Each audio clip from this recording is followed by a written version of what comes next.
নতুন করে বাংলাদেশে চাঞ্চল্য। ফ্লাইওভার থেকে বিস্ফোরণে ঘটনায় এক যুবকের মৃত্যু। রাজধানী ঢাকা আবারও গুরুত্বপূর্ণ ঘটনার মুখে। ঢাকা শহরে ফ্লাইওভারের নিচে বিস্ফোরণের ঘটনা এলাকায় উদ্বেগের পরিবেশ। ঢাকার মগবাজার মুক্তিযোদ্ধা স্মৃতিস্তম্ভের সামনে ফ্লাইওভারের নিচে এই ঘটনাটি ঘটেছে। বেসরকারি ফ্যাক্টরিতে কর্মরত শিয়াম নামের এক যুবকের মৃত্যুর ঘটনায় ব্যাপক প্রতিক্রিয়া। আবারও এক চাঞ্চল্যকর ঘটনা সংঘটিত হলো বাংলাদেশের রাজধানীতে।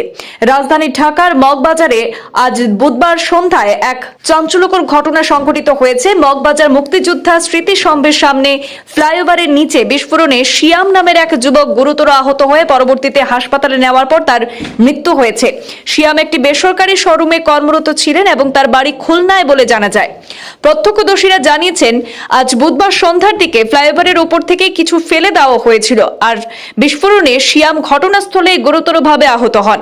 প্রথমে পরিচয় নিশ্চিত করা যায়নি, পরে তারা স্বজনদের সাহায্যে সেখানে তার দেহ শনাক্ত করেছেন। আহত অবস্থায় তাকে হাসপাতালে নেওয়া হলে চিকিৎসকরা তাকে মৃত বলে ঘোষণা করেন।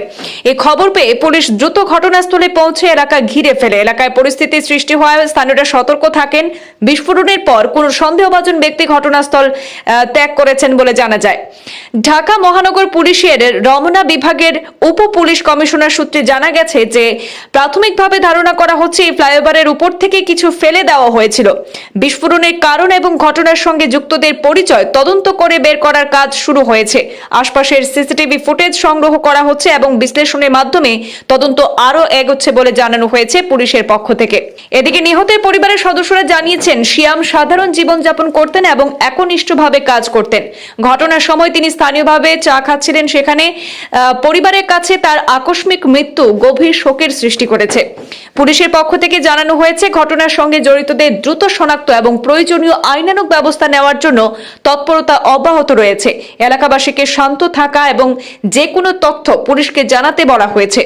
এদিকে এই ঘটনার পর মগবাজার এলাকা এবং তার আশপাশে বিশেষ নজরদারি জোরদার করা হয়েছে। ঢাকা মহানগর পুলিশ পরিস্থিতি নিয়ন্ত্রণে রাখতে তৎপর রয়েছে এবং সাধারণ মানুষকে আতঙ্কিত না হয়ে সচেতন থাকতে অনুরোধ জানিয়েছে পুলিশের পক্ষ থেকে।